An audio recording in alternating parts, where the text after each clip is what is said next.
How's everybody doing? Hoping you're having a fantastic day. So, I am beginning a new series on the development of doctrine, also known as the evolution of Catholic dogma. We're going to be getting into some of those terminological issues today, but this has probably been my most requested series. Everybody's always asking me about the development of doctrine. I did a lot of research into this when I was a Protestant, obviously. And then since then, I've gotten deeper into some of those issues, especially studying fundamental theology. Gary Goo talks about this a lot. But we're going to be going over basically today some really easy issues of terminology that'll help us out in the future. But this is going to be really long, possibly like 30, 40, 50 videos. And they're going to be short and frequent. I'm not going to do a few massively long videos, but kind of try to get this down one bite at a time. So this should be really, really fun. I'm sure this will be informative for a lot of people. And I just wanted to put it out there. If any Orthodox or Protestants, apologists or whatever are watching right now, I will definitely discuss this issue with you in a polemical context because I think this is something that's important, and I definitely think the Catholic Church has the best position on this issue of the development of doctrine, evolution of dogma. I'll call it the evolution of dogma from now on. I prefer that terminology.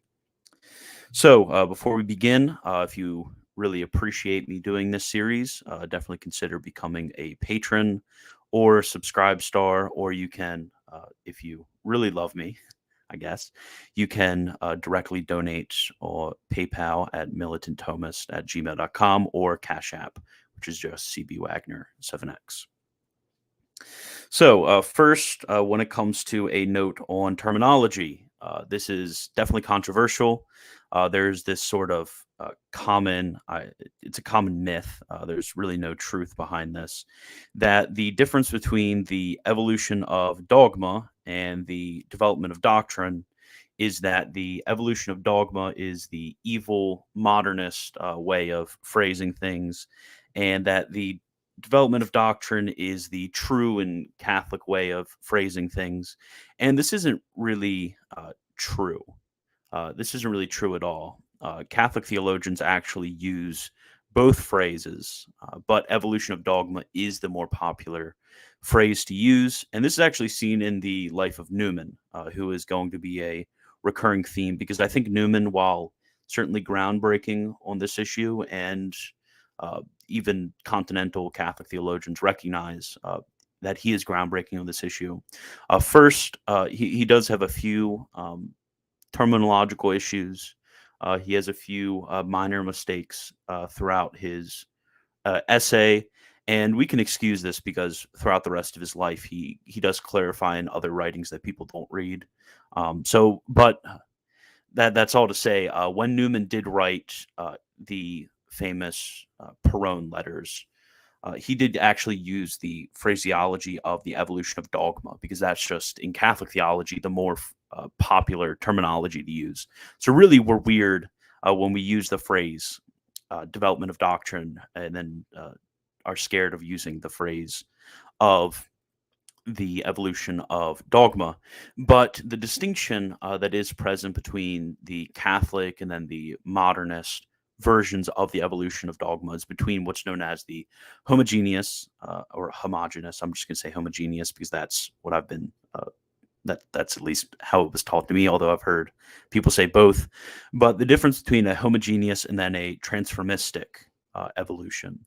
So if you think about a transformistic evolution, that would be like, and we're going to get into this later in a lot more detail, but a transformistic evolution would be like kind of Darwinism, at least how old Darwinism used to think. Like, okay, we got a monkey, and the monkey become man. That's a transformation right there. They are completely different species. They're completely different things. Where the type of evolution that we're talking about is a homogeneous evolution. So that'd be like the difference between Newman uses this phrase, this imagery that we in Catholic theology generally use this imagery between the seed and the tree. that is an example of a homogeneous evolution, or maybe the history of a certain people.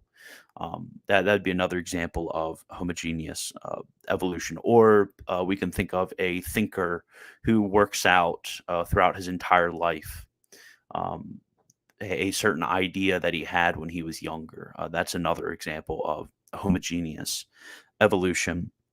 So again, the modernistic theory was condemned, and this language of the evolution of dogma definitely uh, was not coined by the modernists, but it was taken over by the modernists and seen as their sole property. But either way, we should take the advice of St. Augustine in De Doctrina Christiana, where he says, if they who are called philosophers, particularly the Platonists, have said things that are true and in conformity with our faith, not only are these not to be feared, but they should be wrested from them as from unjust possessors and turned to our advantage. So there is some areas of truth that are present in some of what the modernists have said, but again, fundamentally, they're heretical. So what we ought to do is we ought to restore it in Christ, and we ought to cleanse away all of the errors and to take it back for ourselves. So we ought not to be scared of the terminology or even some of the ideas, but we ought to recognize that every error really has its foundation in a corruption of truth. So we ought to take that truth and be able to run with it in a Catholic sense. So in order to prove this, because I can already hear the very aggressive Newman hater trad types saying that I am being utterly modernistic right now and using this language of the evolution of dogma, or even the idea of evolution of dogma. I just wanted to quote some principal theologians that are traditional and anti-modernistic. So the first is Cardinal B.O. in his De Ecclesia Christi, thesis 17. He says, quote, this law of evolution, which rules all living organisms, we see verified also in the Church of Christ, which, while sedulously guarding the dogmas entrusted to her, detracts nothing from them. In treating faithfully and wisely the old doctrine, she pursues with all diligence this one endeavor, to determine and perfect that which previously was formless and inchoate, to consolidate and firm up that which is already expressly stated and explained, to safeguard that which is already firmly established and defined. And then also Monsignor Van Noort, in his De Fontibus Revelationis, he says, in the first place, it is certain that the increase of which we have spoken does not involve a change in the doctrine itself, but an organic unfolding or evolution of the same preaching of the same faith. Just as the adult is not a different man from the child in spite of the fact that his bodily members have grown considerably in size and strength, in like manner, the preaching of the church remains always the same in reality, even if with the passing of time it has evolved or become more developed. And then Father Berthier, which he was a Dominican theologian. Not many know him, unfortunately, but he was famous for his De Locis.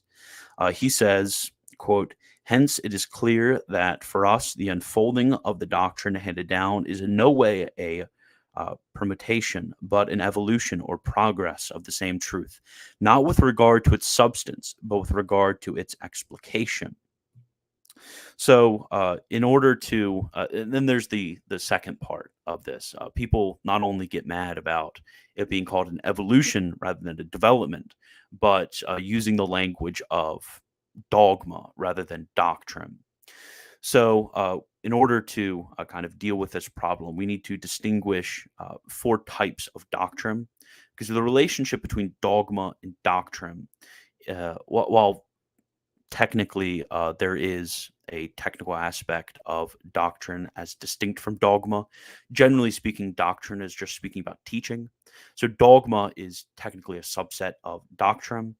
And since the area in which there is the most fierce debate is over dogma. That's really what we name it by. We name it by dogma because that is where there is the most debate. That, and technically, if we take doctrine in the widest sense, that would include revelation, and you would fall into a lot of problems. So actually, dogma is a more conservative way of phrasing things. And really, the modernists, in a weird way, the modernists fall into the error of positing an evolution of doctrine because they include not only doctrines, theological conclusions, um, infallible truths, and dogmas, but they also include revelation itself as an example of evolution, which is not orthodox. And that's really what's condemned in the anti-modernist magisterium. So in order to make some really good distinctions, we need to make a distinction between four degrees of Catholic doctrine. The first is the explicitly revealed. This is going to be that which is revealed by God before the consideration of any man.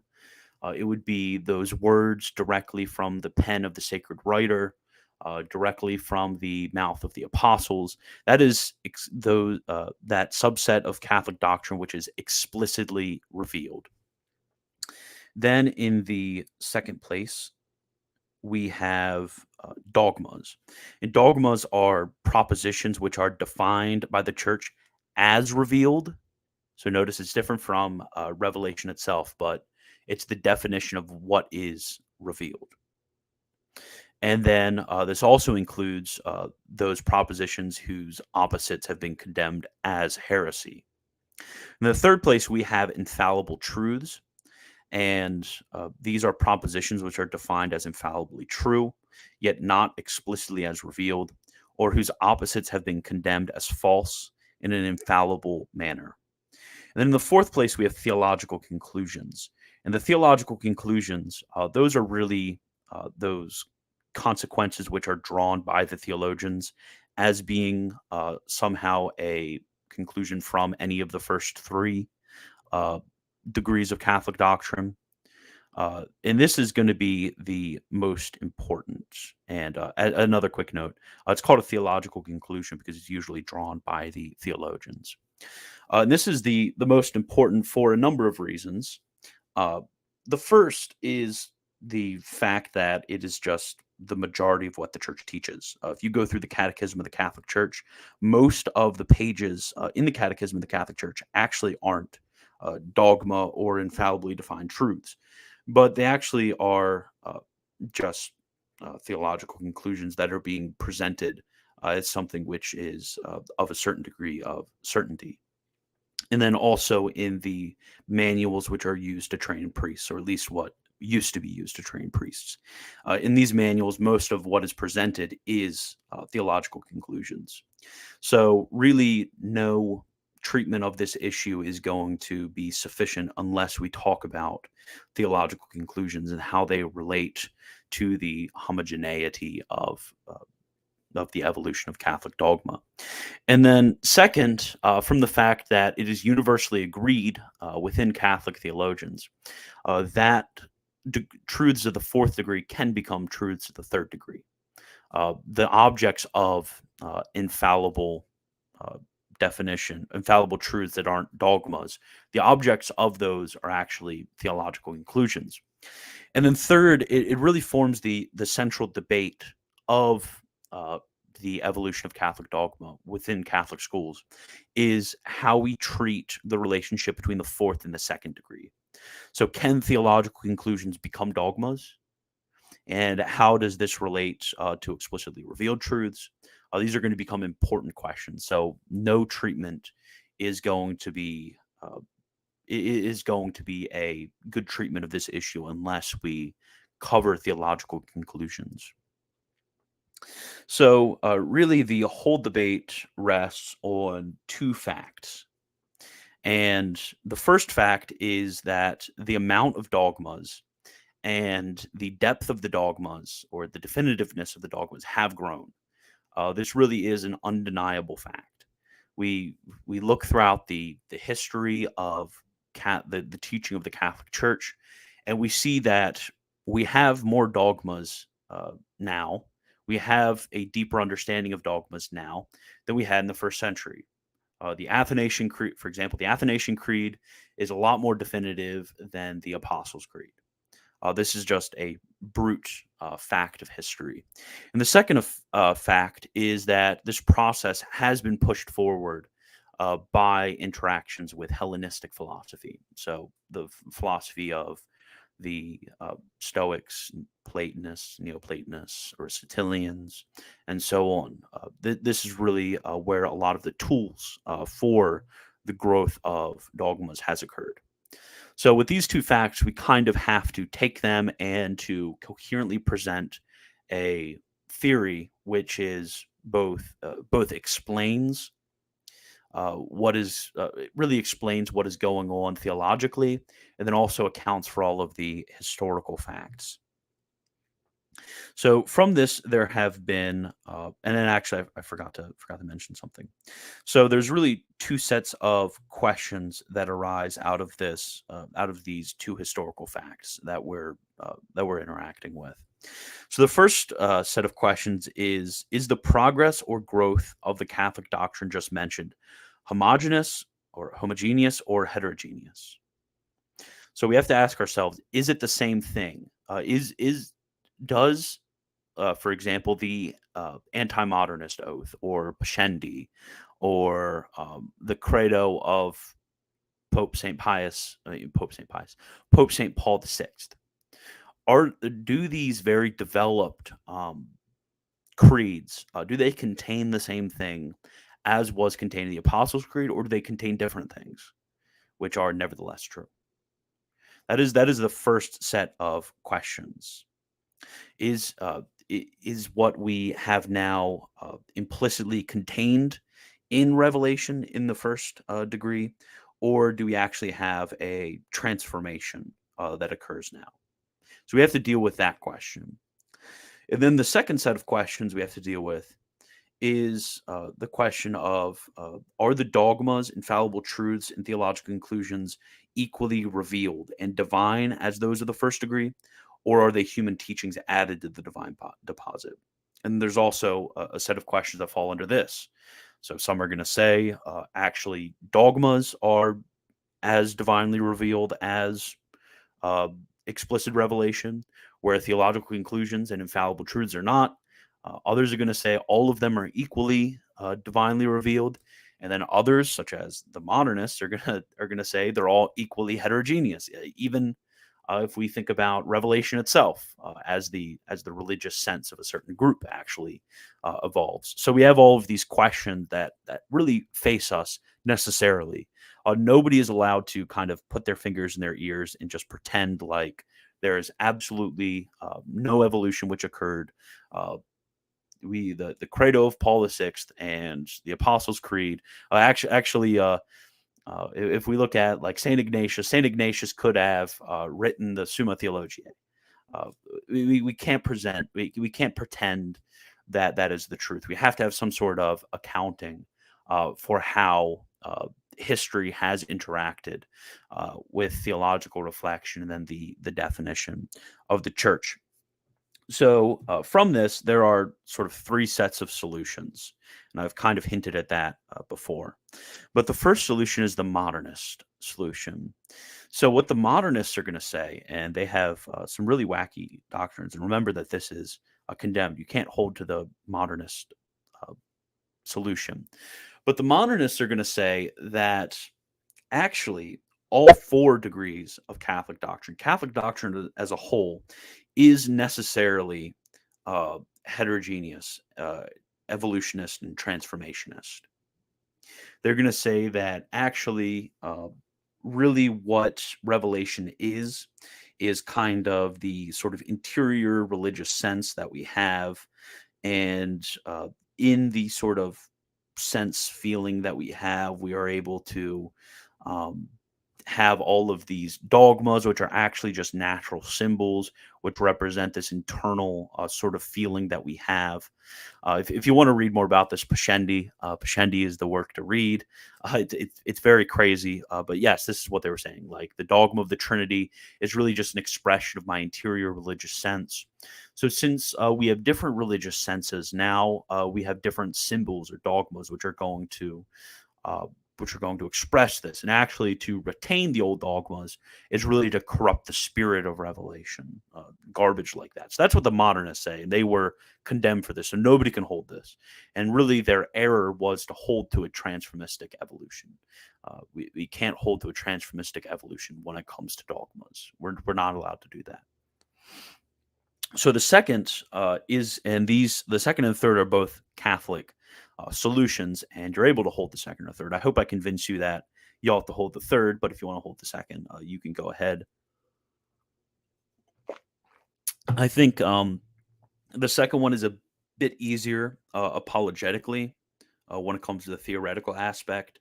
And then the third one is a bit easier apologetically when it comes to the historical aspect. But this is really just I I think the third is definitely more true. Although I think certain aspects of the second we can use to help explain how the third works. But we're going to get into that a lot later.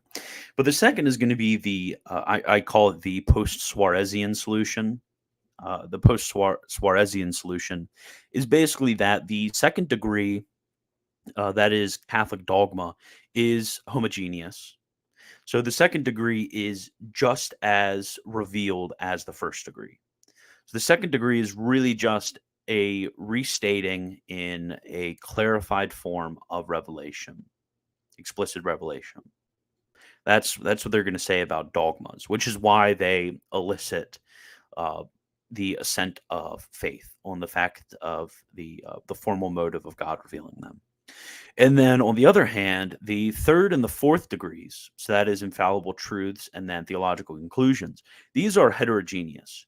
There is a sort of, for the third and fourth degree, this doesn't mean that they're false. I want you to be clear about that. But there's a certain mixing of divine and human truth that happened. There's a major premise that is revealed, and then a minor premise that is a truth of philosophy, and then we're drawing a theological conclusion, which can be infallibly defined by the church, but it can't be brought up to the degree of dogma. So, since there is a mixing of divine and human truth, they brought forward this idea of ecclesiastical faith because since the formal motive uh, of revelation is the fact that God Himself has revealed, and really the third and fourth degree are heterogeneous and are stating different things that are nevertheless connected with revelation. We can't have the same formal motive, so we have to bring up this idea of ecclesiastical faith to really explain how we're able to have faith in theological conclusions and have faith in um, infallibly defined facts.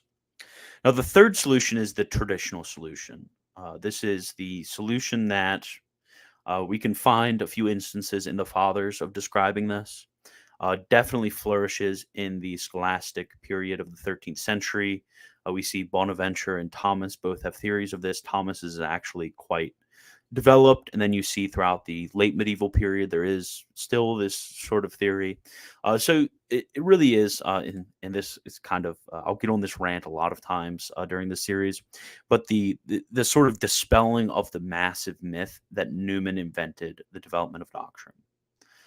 This is something which has been explicitly talked about in Catholic schools, definitely since the time of St. Thomas. Some argue, even before that, in the age of the fathers, that this was something which was more explicitly recognized. And I tend to agree with that take that always Catholic theologians have taught the development of doctrine. Um, and we'll get into that actually as the last category of the sort of history of Catholic teaching on the development of doctrine. But the third solution is going to be that all are actually homogeneous. That really theological inclusions are virtually contained in Revelation to such a degree that they can be defined as dogmas. So we see a sort of interconnected unity of the outworking of reflection upon the revealed deposit. It's just really a different degree of certainty and assent that we have between the four. And this denies ecclesiastical faith because they're going to say that uh, that there isn't a mixing of divine and human truth that occurs, but really there is a sort of unified whole, and there's a sort of holistic organism. And the issue that we're going to run into, oh, actually, before we get into that, do not forget, I have today released a new typeset book by Father Austin Woodbury. Austin Woodbury was uh, a Marist theologian. He was a very strong Thomist. He was actually trained by Father Lagrange. So, very good theologian, very good Thomist. And the best part is he actually wrote in English because he was Australian. But unfortunately, his works are not too easily. Um, you can't really get them too easily because there's some okay scans. The scans are actually not too good online. I actually have found a location with physical copies, and I'm going to go visit that library eventually. But I've typeset 4 of his works. They're all very good. The newest one is The Gifts of the Holy Spirit.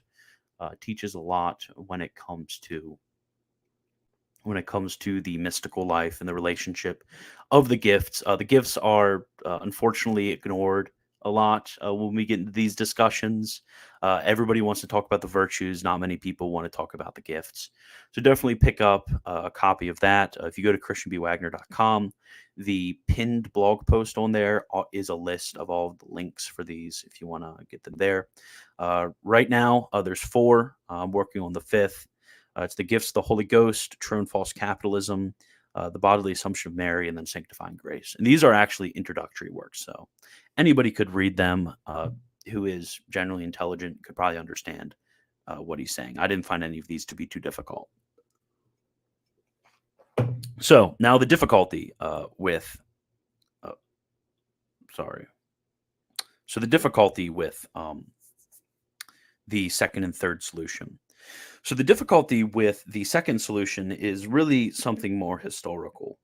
So those who posit the post-Suarezian solution are going to have to explain a few dogmas of the church that seem to have began at the fourth degree as a theological conclusion and kind of worked its way up the rungs.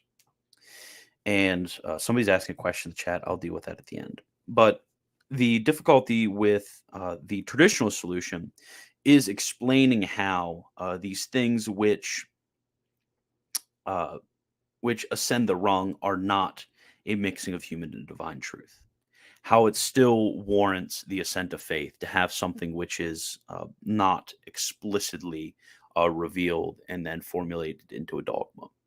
So there's these opposing difficulties of the second and third solution, and I'm definitely going to deal with it a lot. I think we can take a lot from the post-Suarezian solution to these problems, and especially I'm going to take some of the writings of Father Lagrange and to be able to explain some of the difficulties found in the third solution.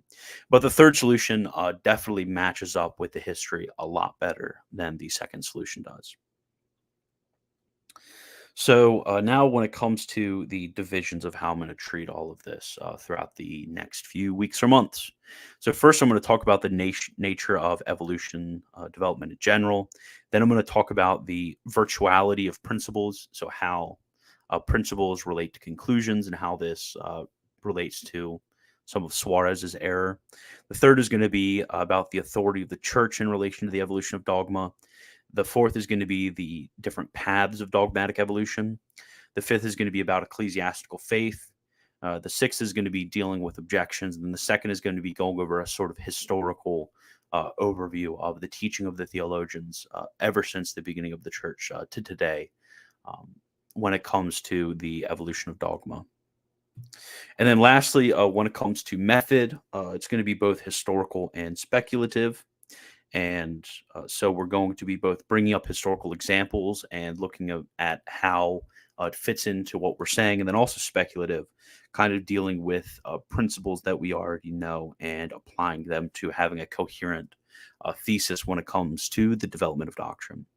And then lastly, we are going to be following St. Thomas, as in all things, as our guide, because St. Thomas does treat this and he does provide the correct solution. So somebody asked about, I'm going to stop sharing my screen. There we go. So somebody asked about icons. So am I going to talk about icons? I'm not going to talk about icons, and the reason I'm not going to talk about icons is eventually I will, just not part of this series. And the reason why I'm not going to talk about this as a part of the series is I want this to be more didactic, bringing forth principles and a few examples. And I think bringing up a debate about iconography would kind of stifle the purpose of the series. But I am eventually for sure going to have a video which treats of how the principles that I've laid out are going to relate to the debate about the history of icons. But as a very short answer to the question, I don't think icons are even really a development of doctrine. I think iconography really treats of a question of praxis. And as I said a bit jokingly to somebody on Twitter, uh, asking about the history of icons is about as important as asking about the history of miters. Even though Second Nicaea did say that it was an apostolic practice, that is a historical claim of the council, and this really gets us into discussions about magisteriology. What is exactly the object of definition? The church can define historical matters if they want to, as the third degree, actually infallible truth. But this isn't something which is the object of definition of the church. So I can say with a straight face that the apostles didn't venerate icons. But yeah, this is really a question of praxis. This isn't really a question of doctrine. So really, we would have to talk about the theology behind iconography and how that relates to history. Really, the question of when a specific practice arose or not is not too important for the discussion. So that is my answer about that because people ask me about that a lot. And I know a lot of people get upset that I don't think St. Luke painted the first icon of the Blessed Virgin Mary. I'm sorry about that. I just think that that's really that's not a good view of history. So uh, that is all I have for you. Thank you, and God bless.